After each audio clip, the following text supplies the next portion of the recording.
je suis gilet jaune? En France, il y a 9 millions de pauvres, 1 million de plus en 2015 qu'en 2005. La moitié des pauvres ont moins de 30 ans.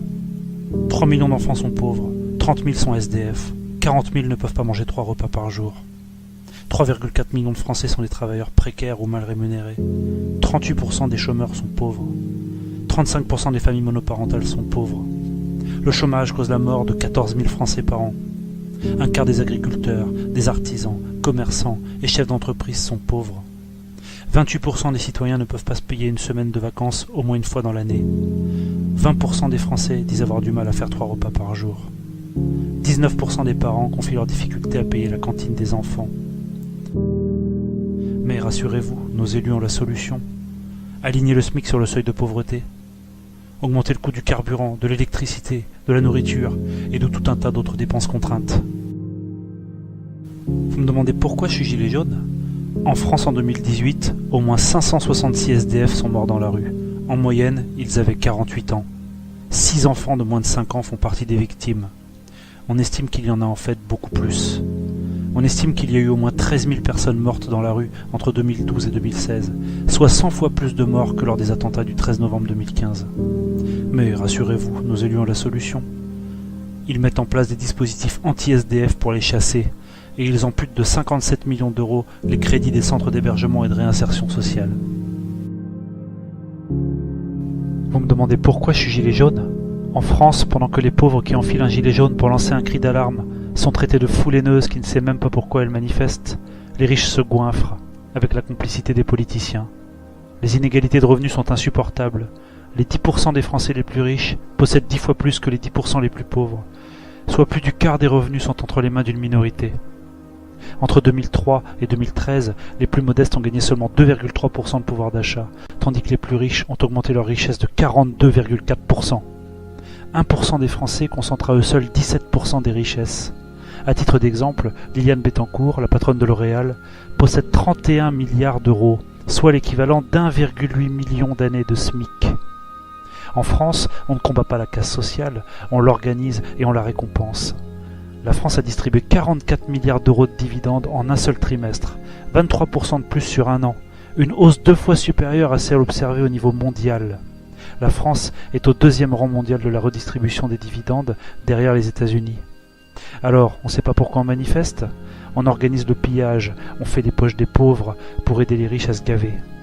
Mais rassurez-vous, nos élus ont la solution. Mettre toutes les clés du pays entre les mains des riches. Faire des cadeaux fiscaux à n'en plus pouvoir. Laisser faire la fraude et l'optimisation fiscale. Supprimer l'ISF. Flat tax, exit tax, CICE. Modifier tout ceci permettrait de redistribuer plus de 120 milliards d'euros. Au lieu de ça, ils choisissent d'accompagner la destruction avec la complicité de l'UE et assèchent les services publics, l'hôpital, l'éducation, la justice, la police, et j'en passe. La Française des Jeux, les aéroports, les barrages, parfois en pleine nuit réunis à 40 à l'Assemblée, ils vendent le pays à la découpe, contre l'intérêt général. Tout ce qui est possible, tout ce qui rapporte, c'est la grande braderie. Depuis des décennies, de quinquennat en quinquennat, sans vergogne, patiemment, leur principal engagement, c'est de se désengager, de vendre les meubles, de solder progressivement notre patrimoine public, avec l'éternel argument de l'endettement public de la France, qui est pourtant illégitime à 59%. Ne parlons pas de la création monétaire et du rôle toxique des banques. Le documentaire L'argent dette vous mettra sur la voie. Disons un mot sur notre monnaie, sur l'euro. Selon les résultats d'une étude publiée par un centre de recherche allemand, le passage à l'euro a fait perdre aux Français la somme de 56 000 euros par personne sur la période 1999-2017, faisant des Allemands les grands gagnants et les Français les grands dindons de la farce, officialisant ce qu'on savait tous déjà. Vous me demandez pourquoi je suis gilet jaune? Un demi-milliard d'emplois sont menacés dans le monde d'ici 10 ans, à cause de la robotisation du travail, de la dématérialisation et de l'émergence de l'intelligence artificielle. En France, pays où l'on a détruit l'industrie, où l'on fait tout fabriquer par des personnes vivant à l'autre bout du monde, où l'on met des robots et des services en ligne partout à la place du travail humain, on nous explique qu'il va peut-être bientôt falloir fournir des heures de travail en échange des 560 € par mois du RSA. Partout dans le monde, des ingénieurs s'acharnent à remplacer les maçons, les caissières, les comptables, les barman, les chauffeurs routiers, les taxis et les livreurs,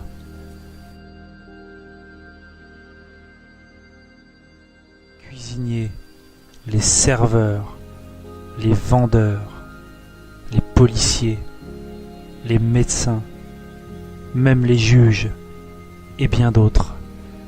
La boîte de Pandore est ouverte. Le reste est à la merci de l'ubérisation et des privatisations à marche forcée, où l'on remplace les contrats de travail réels par des missions précaires, où la force de travail devient jetable et corvéable à merci. Le but, faire des économies, gagner toujours plus, toujours au détriment des hommes et des femmes, et de l'avenir de nos enfants. Les moyens de contrôle via la technologie sont également très préoccupants. Edward Snowden et Wikileaks nous l'ont révélé. On parle de supprimer l'argent liquide, avec toutes les conséquences ignobles que cela entraînerait en termes de liberté individuelle. Sans parler de la reconnaissance faciale et de l'intelligence artificielle qui arrive sur les caméras de surveillance et qui coïncide avec la toute nouvelle interdiction de cacher son visage. Big Brother vous regarde. Orwell avait tout prévu dès les années 40. En Suède, des milliers de personnes se font pucer. En Chine, les citoyens ont une voiture sous surveillance et ils ont une note sociale. S'ils ont une mauvaise note, ils n'ont plus le droit de prendre le train. Avez-vous envie de laisser ces horreurs advenir en France ? Mais rassurez-vous, nos élus ont la solution. Divertir pour dominer, donner du pain et des jeux. Et pour la technologie, quelles qu'en soient les conséquences, garder ce cap et même accélérer. Vous me demandez pourquoi je suis gilet jaune ? Les personnes qui nous dirigent présentent leur vision du monde comme étant la seule qui soit pertinente, démocratique et viable, alors qu'en réalité, ils se moquent du bien commun, et même de la planète sur laquelle on vit. Celui qui croit que la croissance peut être infinie dans un monde fini est soit un fou, soit un économiste. On produit 10 tonnes de plastique par seconde. 1 million de bouteilles en plastique sont produites chaque minute dans le monde. Coca-Cola à lui seul produit 110 milliards de bouteilles plastiques jetables par an. Dans le Pacifique, un nouveau continent de plastique s'est formé. Il fait 3 fois la taille de la France. 16 porte-conteneurs de transport maritime émettent autant de dioxyde de soufre que toutes les voitures du monde réunies. Le transport aérien émet, selon l'Agence européenne de l'environnement, près de 2 fois plus de CO2 au kilomètre qu'une voiture. Et devinez quoi ? Les carburants de ces transports ne sont pas taxés, tandis que les carburants des voitures sont taxés à 60%. Et qu'en pensent les espèces qui survivent avec nous ? Plus de la moitié des vertébrés ont disparu en 40 ans. Il nous faudrait 1,6 planètes pour satisfaire nos besoins. Les espèces animales et végétales disparaissent 1000 fois plus vite à cause de nous. On dénombre 750 espèces disparues, 2700 en voie d'extinction et 12 500 menacées. Selon le site planetscope.com, 25% des mammifères, 13% des oiseaux et 41% des amphibiens seront très fortement menacés d'extinction dans un futur proche. Il n'y a pas que la population qui rejette la folie du système actuel, la planète elle-même en meurt. Une étude parrainée par la NASA prédit la fin de notre civilisation pour les prochaines décennies. Mais rassurez-vous, nos élus ont la solution. Ils espèrent une technologie miracle qui viendra tous nous sauver de l'autodestruction. Ou encore qu'on trouvera une autre planète à coloniser. Vous me demandez pourquoi je suis gilet jaune ? Je suis comme beaucoup, j'ai compris. Et je ne veux pas rester les bras croisés, ne rien dire, donc consentir, lâchement. Élire des représentants est légitime. Seulement ces derniers ont normalement pour mission de représenter le peuple et servir les intérêts de la population et de la nation. Je suis de ceux qui ont appris qu'en France, 9 milliardaires possèdent 90% de la presse. Cela explique peut-être pourquoi beaucoup de citoyens se plaignent de manipulation de l'opinion à grande échelle, toujours dans l'intérêt des riches. Ce schéma démontre qu'une poignée d'individus fait la pluie et le beau temps sur le paysage audiovisuel français. Qui possède les médias possède un pouvoir d'influence gigantesque sur l'opinion publique. Pour simplifier, des milliardaires achètent la presse et les principaux médias. Ensuite, ils se payent un président. Et enfin, ce président leur offre des milliards en baisse d'impôts. On entend parler depuis longtemps de pensée unique, d'idéologie dominante. Une partie considérable des Français ressent un profond malaise vis-à-vis du système médiatique, alors n'en cherchez plus la raison. Frédéric Lordon, économiste et respectable chercheur au CNRS, est allé jusqu'à déclarer que la candidature de Macron est le spasme du système et constitue une entreprise essentiellement frauduleuse. Des milliardaires possèdent la presse et entreprennent de porter un banquier d'affaires à la présidence de la République. Ça vous rappelle quelque chose, cette une de Libération? Le parti pris et le mépris de classe de certaines diffusions TV est acharné depuis le début de la crise des Gilets jaunes. On y entend depuis l'acte 2 que le mouvement s'essouffle. On y a diffusé, d'abord sans les contester, des chiffres de manifestations que beaucoup de Français estiment mensongers voire grotesques, avant que le consultant de BFM TV, Dominique Rizet, avoue, au soir du 14e acte, on a toujours bien compris qu'il y avait beaucoup plus de monde que cela. C'est un aveu clair de non-respect de tous les principes de déontologie journalistique. Pendant 2 mois, les Gilets jaunes ont vu défiler par dizaines sur Facebook des images insoutenables de violences policières et ont attendu en vain de les voir à la télévision. Ce silence assourdissant n'a fait qu'entretenir la consternation et la colère des Français qui ont choisi de vêtir un gilet jaune pour revendiquer le respect, la dignité et la capacité à vivre correctement. Souvent dans la presse, on prend directement parti, sans même faire l'effort de le cacher, sans respect pour la charte de Munich. On vomit son mépris de classe, tous en chœur, et on fait d'insultantes généralisations, semaine après semaine, accusant les gilets jaunes, tour à tour, d'être des idiots sous-diplômés, coupables du chômage, coupables des morts sur la route, coupables des cambriolages et de la délinquance, coupables d'être des racistes et antisémites, coupables d'être des homophobes, des violents, des haineux, des factieux, des séditieux, des agents manipulés par les Russes, par les Italiens. On est même allé jusqu'à traiter les gilets jaunes de terroristes, et j'en oublie forcément. Toutes les occasions possibles ont servi de prétexte pour dire aux Français qui ont choisi de porter un gilet jaune de rentrer chez eux, de la fin du grand débat à l'incendie de Notre-Dame. En réalité, les gilets jaunes ont déjà plus contribué à l'amélioration des conditions de vie des Français en quelques mois que les syndicats et les partis en plusieurs décennies. Roselyne Febvre, chef du service politique de France 24, n'a pas hésité à dire lors de son émission que des gilets jaunes a émergé tout ce qu'il y a de pire chez l'homme et que le mouvement était devenu une espèce d'écurie de branquignoles. La colère des gilets jaunes a été tellement forte suite à ces déclarations qu'elle a eu besoin d'une sécurité renforcée. De nombreux Français n'ont plus confiance, accusent les médias de dévoyer l'information, d'occuper de manière déloyale l'esprit captif d'une frange de plus en plus mince de la population. Certains signaux veulent tout dire. En termes de liberté de la presse, Reporters sans frontières classe la France derrière le Ghana, la Namibie, le Cap-Vert ou le Suriname. En ces temps troublés, même eux subissent la répression, voire la contrainte.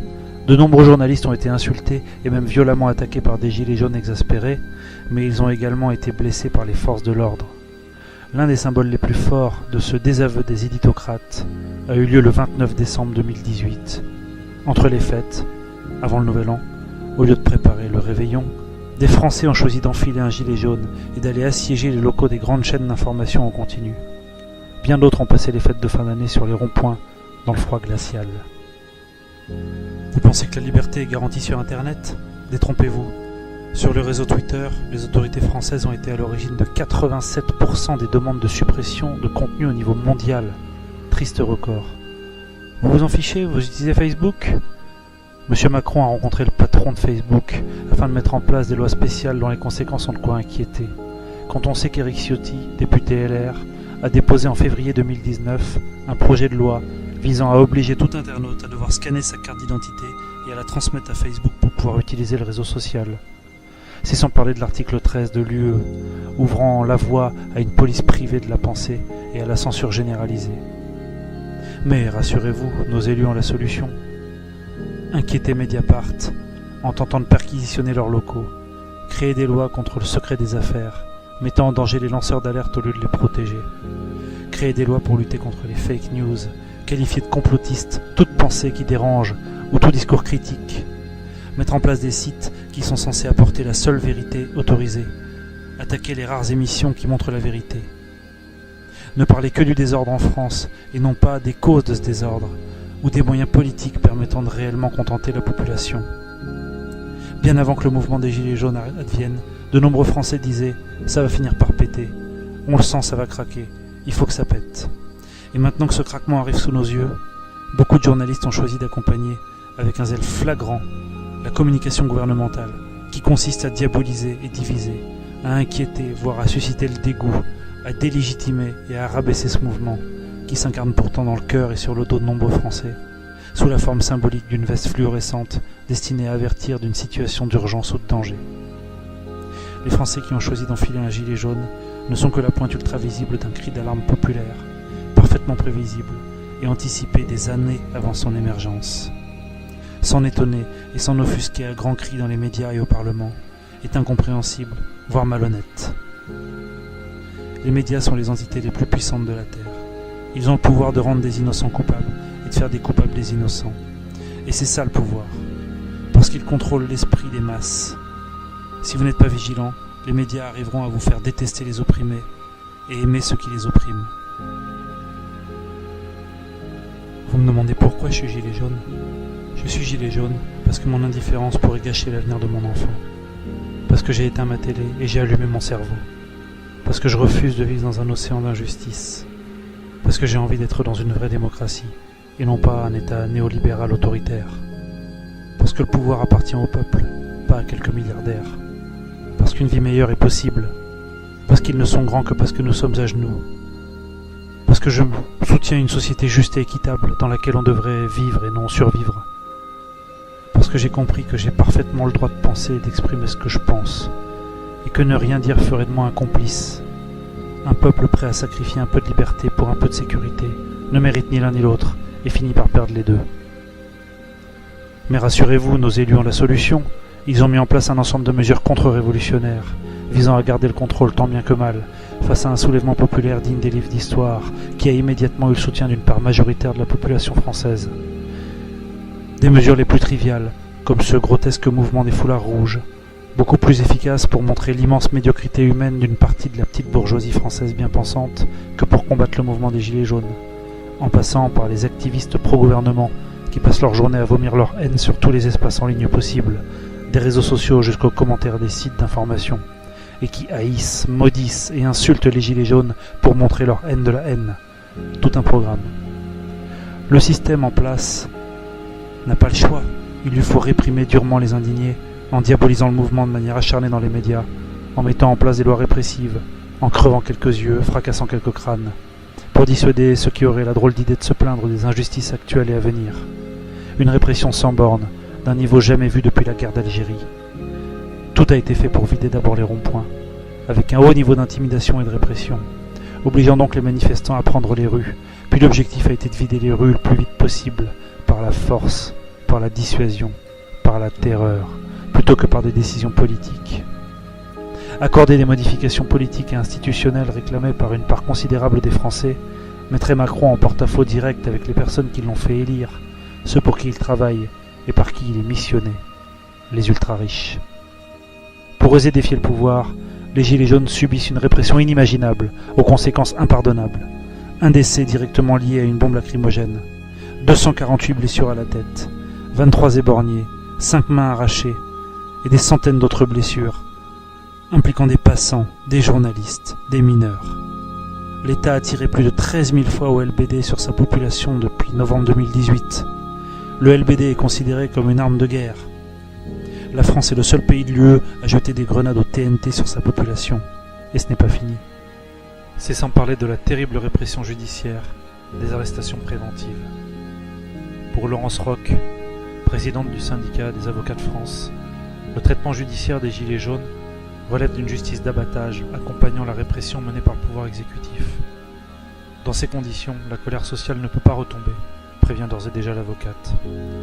Le Canard enchaîné a révélé une véritable justice d'exception, je les cite, au parfum de police politique, pour ficher, condamner, briser les Gilets jaunes.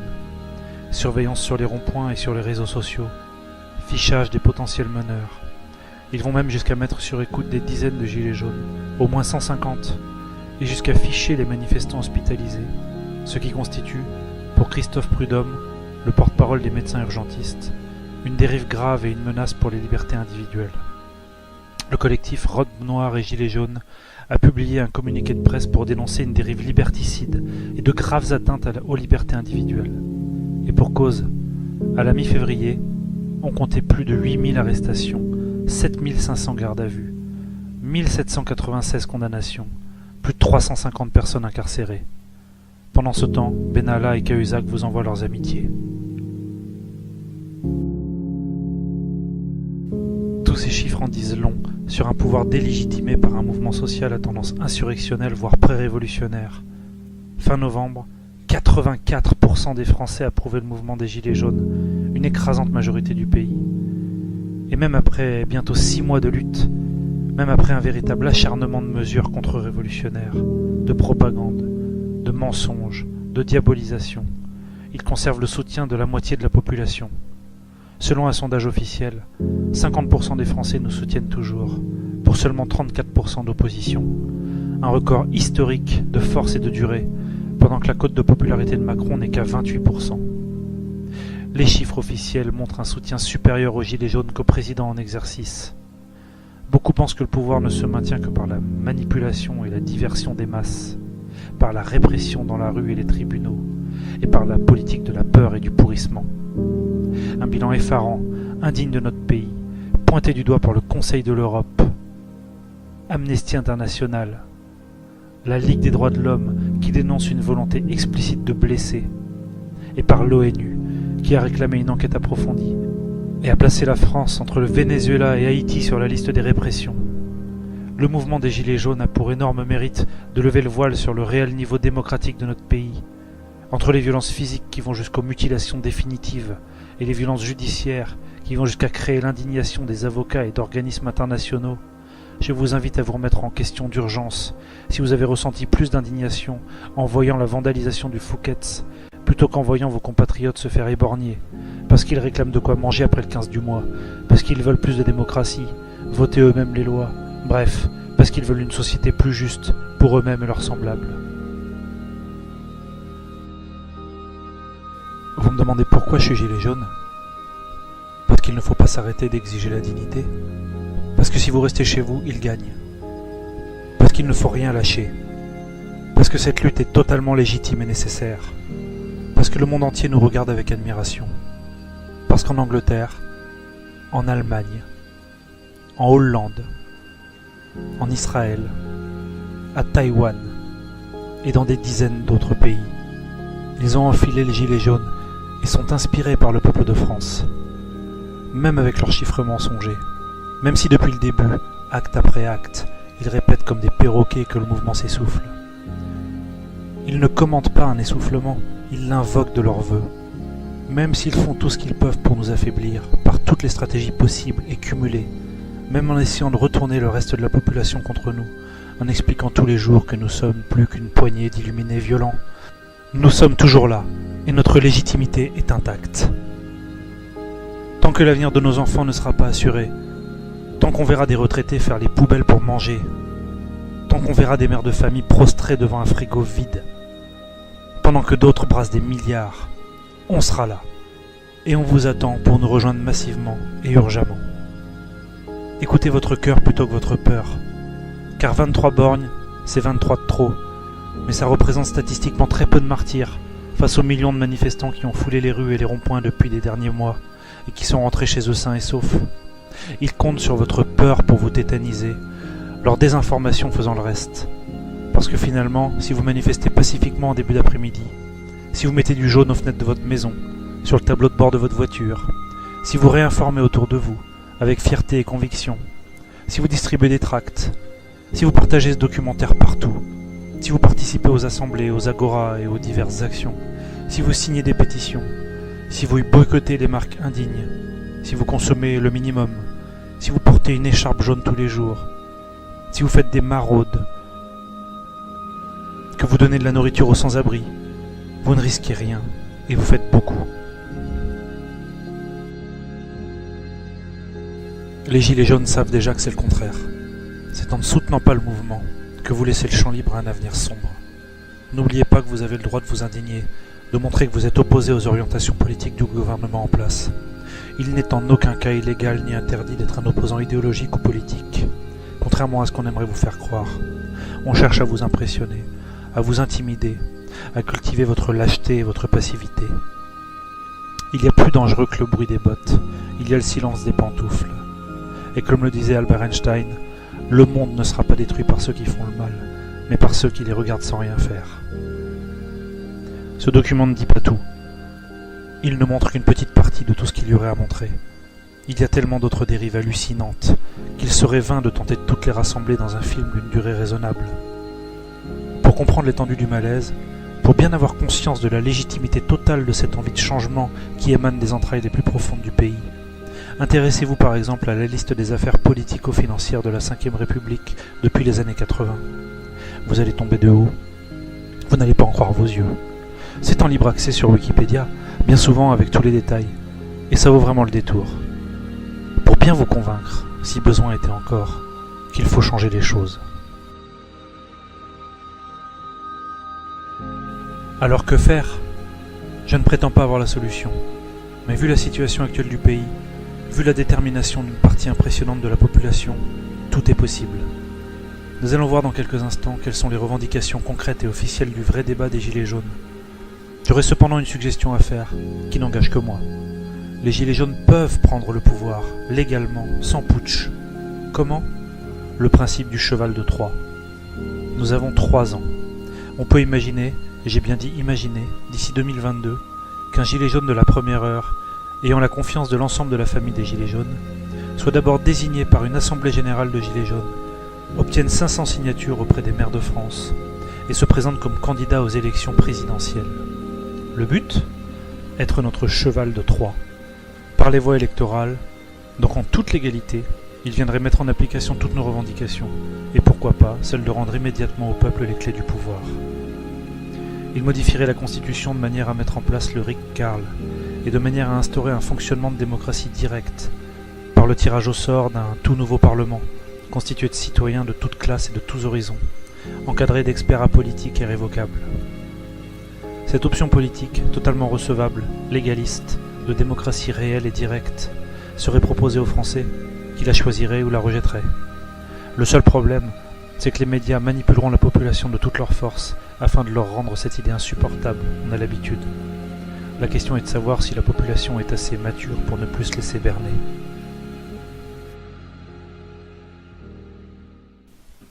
Le savoir est une arme, maintenant vous saurez. Partagez ces informations aux endormis, et s'ils ne se réveillent pas maintenant, alors ils ne le feront jamais.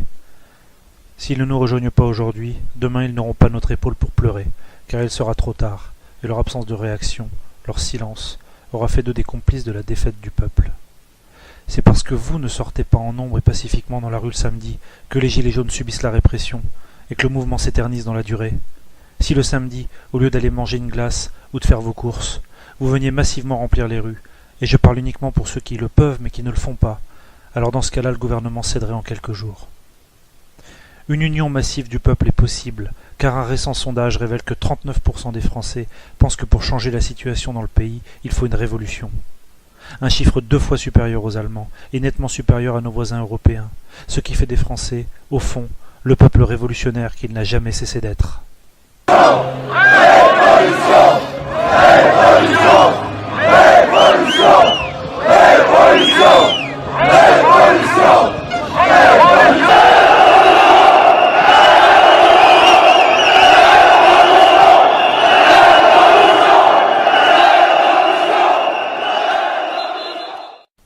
Ce qui se déroule sous nos yeux nous prouve que la France a rendez-vous avec l'histoire. Vous me demandez pourquoi je suis gilet jaune ? Non, c'est moi qui vous demande pourquoi vous n'êtes pas gilet jaune.